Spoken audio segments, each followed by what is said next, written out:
So hello everyone. आज जो topic हम लोग डिस्कस करने वाले हैं वो ग्लोबलाइजेशन के ऊपर है। हम लोग आई होप सो कि आप लोग जानते होंगे ग्लोबलाइजेशन क्या है। हो सकता है आप कुछ लोग जानते होंगे, कुछ लोग नहीं जानते होंगे। लेकिन आज जो हम लोग डिस्कशन करने वाले हैं इसमें थोड़ा सा हाई ओवरव्यू हम लोग देखने की कोशिश करेंगे, कुछ और एस्पेक्ट की तरह से इसको डिस्कस करने की कोशिश करेंगे। इसके पॉलिटिकल डायमेंशंस को देखेंगे, साथ ही इकोनॉमिकल डायमेंशन को देखेंगे, कल्चरल डायमेंशन को देखेंगे।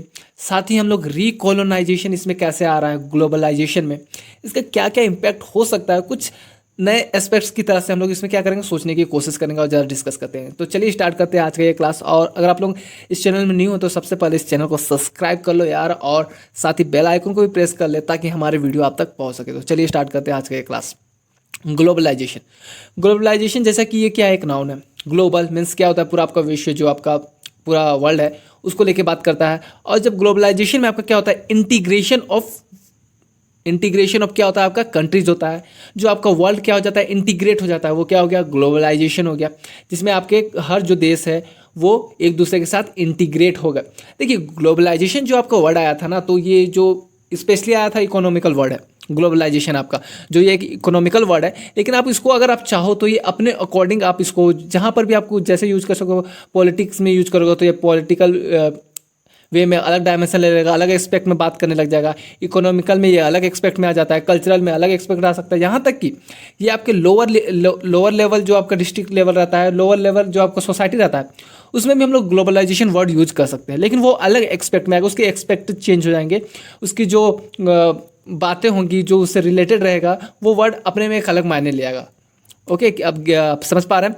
देखिए globalisation has purely economical dimension, ये आपका प्योरली इकोनॉमिकल डायमेंशन है। जब ये शुरू में जो ग्लोबलाइजेशन वर्ड आया था तो ये इकोनॉमिकल डायमेंशन को लेकर आया था। लेकिन क्या हो रहा है ग्लोबलाइजेशन में ना, आपका जो टेक्नोलॉजी है मेन, आजकल जो ग्लोबलाइजेशन की जब भी बात होती है तो मेन आपको कहाँ पे आ जाता है, टेक्नोलॉजी आजकल इतनी एडवांस हो गई है। और वो कई देशों में, एक देश की टेक्नोलॉजी दूसरे देश में जा रही है, दूसरे देश की अपने देश में आ रही है। तो ये भी क्या है, आपका ग्लोबलाइजेशन हो रहा है।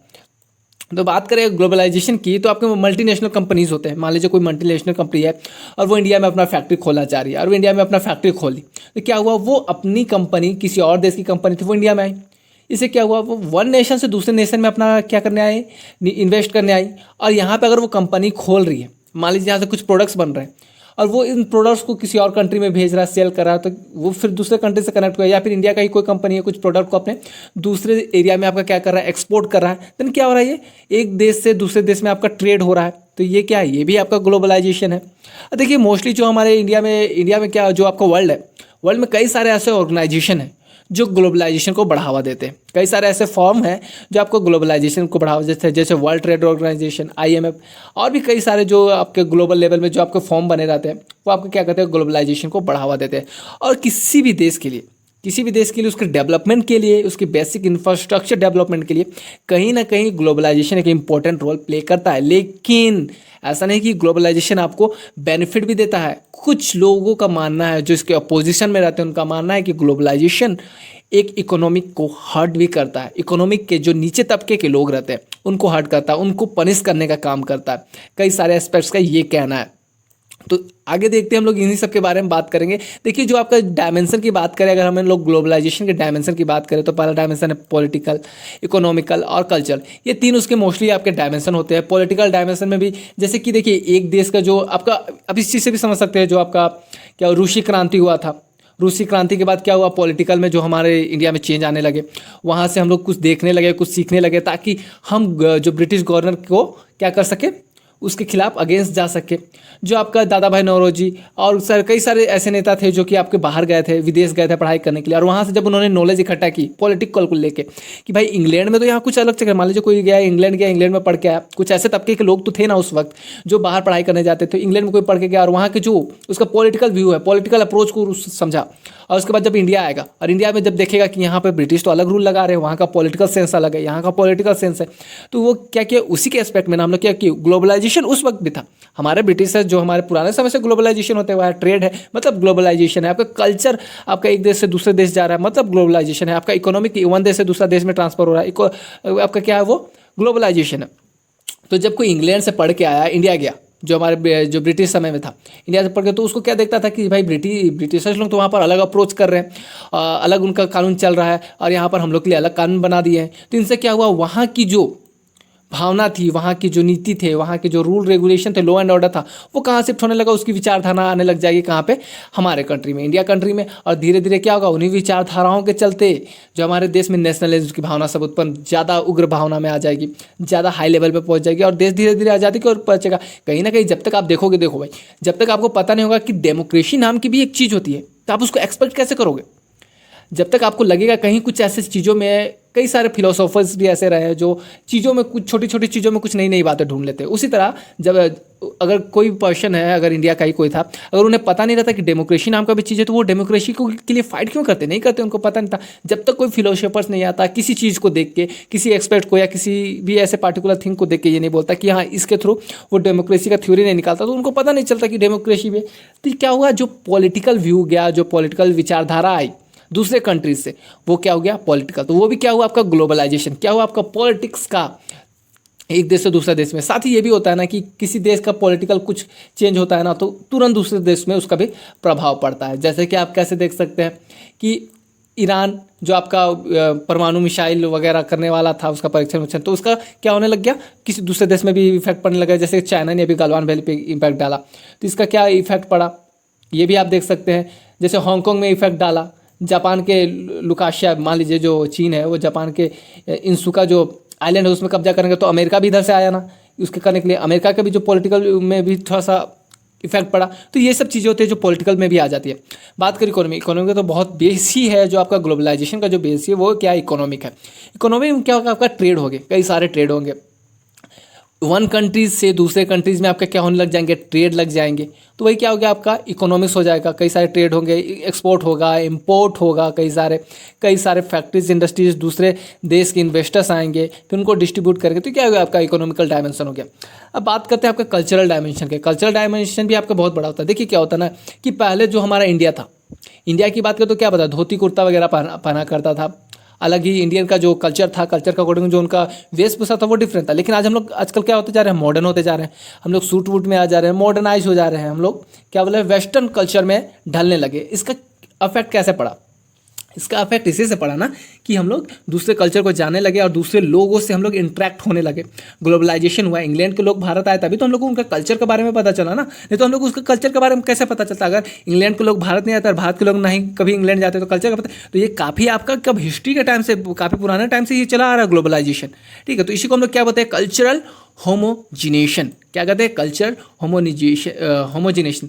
अच्छा देखिए, इससे क्या भी होता है ना कि मान लीजिए आपका कोई कंट्री, इसे एक साइड इफेक्ट भी जो उसका ग्लोबलाइजेशन का आप देख सकते हैं कि मान लीजिए एक कंट्री रिच है और एक कंट्री आपका क्या है, पुअर कंट्री। तो इससे क्या होगा, रिच कंट्री के लोग अगर पुअर कंट्री के एरिया में आएंगे तो इससे क्या हो रहा है ना कि इन रिच लोगों का जो आपका लिविंग स्टाइल है वो यहाँ पे इन पुअर लोगों पे इफेक्ट डालेगा। ये पुअर लेवल भी क्या अपने आप को कम समझने लगेंगे इनके कंपैरिजन में, क्योंकि इनके पास वो चीज़ें नहीं है। और हो सकता है कई सारे इनमें कुछ हीन भावना आने लग जाए और कुछ गलत भी कर दे उनके साथ। तो ये एक नेगेटिव इंपैक्ट भी डाल सकता है ग्लोबलाइजेशन।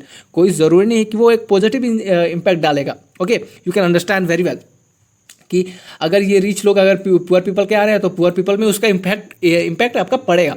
ओके, नेक्स्ट हम लोग बात करते हैं जो क्रिटिक्स और ग्लोबलाइजेशन। तो बहुत सारा होता है इन्हीं सब बातों में, जैसा आपका पुअर लोगों में इसका इम्पैक्ट पड़ता है। और इससे क्या होता है ना, मान लीजिए कोई न्यू इन्वेस्टर्स आए ना वन कंट्री किसी कंट्री से एक न्यू इन्वेस्टर आया और यहाँ पर आपका फैक्ट्री लगा दिया। तो इससे क्या हो गया ना, यहाँ के जो नीचे तबके के लोग थे, हुआ तो यही था ना जो आपको ग्लोबलाइजेशन में आपका क्या हुआ था, उसमें ग्लोबलाइजेशन चलिए वहाँ पर क्या पेपर के तौर पे नहीं था, इंडिया डेमोक्रेसी नहीं था जो हम लोग का पास्ट में था, डेमोक्रेटिक कंट्री नहीं था, बस इतना ही था ना।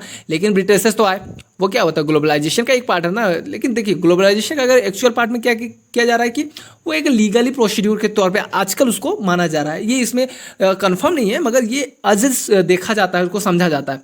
पहले क्या था, जो पास्ट में ब्रिटिशर्स आए, भारत आए, तो उन्होंने क्या किया, आज ग्लोबलाइजेशन वहाँ पे भी तो ग्लोबलाइजेशन हुआ, वो क्या है, भारत में इन्वेस्ट करने आए थे। उनका तो यही कहना था कि भारत में हम लोग क्या करने आ रहे हैं कि भारत में हम लोग अपना व्यापार करने वाले हैं, ट्रेड करने वाले हैं। लेकिन इससे क्या हुआ, जो वहाँ नीचे तबके के जो व्यापारी थे, मान लीजिए जो आपका कोई प्रोडक्ट होता है, जैसे कि अभी चाइना से कुछ प्रोडक्ट्स आते हैं, जैसे चाइना से अभी लाइट्स वगैरह आते हैं, दिवाली में आप इसका एग्जांपल ऐसे से ले सकते हैं, दिवाली में लाइट्स वगैरह आते हैं, तो उन लाइट्स का डिमांड ज़्यादा है। जबकि जो इंडियंस के जो कुछ चीज़ों का दिमाग है, इंडिया का जो चीज़ें कुछ चीज़ें बनी रहती हैं, उनका डिमांड कम रहता है। क्यों? क्योंकि वो थोड़े महंगे होते हैं। लेकिन चाइना की जो चीज़ें सस्ती होती है तो इंसान क्या होता है कि सस्ती चीज़ों की तरफ अट्रैक्ट हो जाता है, महंगी चीज़ें नहीं लेने लगेगा। तो उससे क्या होगा, जो उसका जो इंडस्ट्रीज़ है, जो इंडिया का एक्चुअल इंडस्ट्रीज है, वो सब क्या करने लग जाएगा, डिक्लाइन करने लगेगा। यही कुछ बता दें कि हुआ तो जो पास्ट में हुआ था, तो हम लोग एक्सप्लोटेशन किया था, शोषण खूब किया था अंग्रेज, ये बात में कोई नहीं है। काफ़ी ज़्यादा टैरिफ लगा दिए थे। तो इसके कारण क्या हो गया था कि जो ट्रेड था वो हम लोग का क्या होने लग गया था, इंडिया का ट्रेड डिक्रीज होने लग गया था। ग्लोबलाइजेशन तो उस समय भी था, लेकिन डिक्रीज होने लगा। तो ये भी एक इम्पैक्ट डालता है, ये भी उसका ड्रॉबैक हो सकता है। लेकिन हर बार इसको ड्रॉबैक्स के तरीके में हम लोग नहीं देखा जा सकते ना, हर बार इसको हम लोग ड्रॉबैक के तरीके में नहीं देखते। बहुत सारे फायदा भी हुआ है। कोई भी ग्लोबलाइजेशन हो रहा है तो आपको देखिए क्या हो रहा है, जैसे भारत अभी ग्लोबलाइजेशन में एंट्री, अभी तो जो जनरेशन चल रहा है वो ग्लोबलाइजेशन का ही जनरेशन चल रहा है। अगर आप दूसरे देश के साथ कनेक्टेड नहीं है, मतलब आप बहुत पिछड़े हुए हैं। अभी मान लीजिए किसी भी देश को, जैसे भारत को भी वेपन्स की जरूरत पड़ी, कुछ फाइटर्स जेट की जरूरत हुई, तो फ्रांस के पास गया, रूस के पास गया, तो क्या रूस ने उसे दिया? तो ये किसके तहत हो रहा है? ग्लोबलाइजेशन की। आप हाँ, आप यहाँ से आके ट्रेड कीजिए, वो ग्लोबलाइजेशन है, इसीलिए तो। नहीं तो ये सब पॉसिबल कभी नहीं होता। कुछ ऐसे चीज़, मान लीजिए हम लोग यहाँ पर घर पे बैठे हैं और यहाँ पे अब हम लोग मान लीजिए खा रहे हैं मैकडोनल्ड का, आपका क्या खा रहे हैं, बर्गर खा रहे हैं, हम लोग पिज़्ज़ा खा रहे हैं, कि मैकडोनल्ड का बर्गर खा रहे हैं, स्नैक्स खा रहे हैं, कैसे खा रहे हैं? वो तो यहाँ की कंपनी नहीं है। तो ये क्या है? ग्लोबलाइजेशन है। इसके कुछ फ़ायदे भी है कई सारे, जो हम लोग वर्ल्ड को एक्सप्लोर कर पा रहे हैं। सबसे बड़ी बात कि हम लोग वर्ल्ड को एक्सप्लोर कर सकते हैं। ग्लोबलाइजेशन मतलब कहीं ना कहीं आप ये भी समझ सकते हैं कि हम लोग एक देश से दूसरे देश तक जा सकते हैं। कि ग्लोबलाइजेशन ही तो हो रहा है कि एक देश से दूसरा देश जाया जा सकता है। नहीं तो अगर सब कुछ सेपरेट हो जाए, अपना सिमट जाए कि नहीं भाई हम यहीं तक सीमित रहेंगे, मेरा जो है हम उसी में खुश है, तो ऐसा नहीं होता है। तो इकोनॉमिकल में बहुत सारा फायदा हुआ है। जैसे हम लोग क्या, कई सारे कंट्री है जिसके पास आपका ऑयल नहीं है, तो वो कहाँ से ऑयल लाएगा? दूसरे जैसे सऊदी अरब से, ईरान से, यहाँ से क्या ला रहा है? ऑयल एक्सपोर्ट कर रहा है। क्यों? क्योंकि उसके पास तो है नहीं। तो ये ग्लोबलाइजेशन के फायदे भी हैं। कुछ पॉलिटिकल, कुछ अच्छी चीज़ें भी हम लोग को देखने को मिलती है। पॉलिटिकल अगर मान लीजिए तो हम लोग का, आप वही देख सकते हैं जो हम लोग का कॉन्स्टिट्यूशन है। हम लोग का कॉन्स्टिट्यूशन जो है वो कई देशों से मिलकर बना है ना। तो कई देशों से मिलकर बना है, तो क्या वो एक ग्लोबलाइजेशन तो है? उनकी विचारधारा को ही हम लोग तो हमने लिया है ना। उनकी जो अच्छी विचारधारा जो पूरे वर्ल्ड में है, उसको ही हम लोग करेक्ट करके लिए। तो कहीं ना कहीं आपके ग्लोबलाइजेशन ही तो है। अब इन चीज़ों को अच्छे से समझने की कोशिश की है। साथ ही कल्चर मैंने आपको बता दिया कैसे हम लोग कई सारे कल्चर में से बढ़ जाते हैं, जो कई सारे लोग आते हैं उसके जरिए। अब बात करते हैं हम लोग रिकोलोनाइजेशन। तो देखिए क्या हो रहा है। पहले भी ब्रिटिशर्स आए, ब्रिटिशर्स जब आए थे तो उनका क्या अप्रोच था? कॉलोनी बनाना। ब्रिटिशर्स का क्या अप्रोच था? कॉलोनी बनाना। और अब बात किया जा रहा है ग्लोबलाइजेशन, आपका रिकोलोनाइजेशन कर रहा है। तो ये कैसा कर रहा है? कॉलोनी में क्या बनाते थे कि जो ब्रिटिशर्स रहते थे अपने अकॉर्डिंग सब काम करवाते थे, वो उन्हीं का ट्रेड चलता था। यही ना, मोस्टली तो ट्रेड होता था, और जो उनका शासन था, गवर्नेंस था, वो काम उनका होता था। यहाँ पर टोटल तो नहीं हो रहा है काम, लेकिन कुछ हद तक रिकोलोनाइजेशन हो रहा है। कैसे हो रहा है? इन सब चीज़ों को हम लोग ज़रा समझने की कोशिश करते हैं। देखिए कोई भी देश है, वो अपना प्रोडक्ट बेच रहा है किसी दूसरे देश में, ओके, तो वो अगर मान लीजिए चाइना कोई अपना प्रोडक्ट बेच रहा है, चाइना का प्रोडक्ट काफ़ी सस्ता है, तो डेफिनेट है कि लोग उसको खरीदेंगे। क्यों नहीं खरीदेंगे?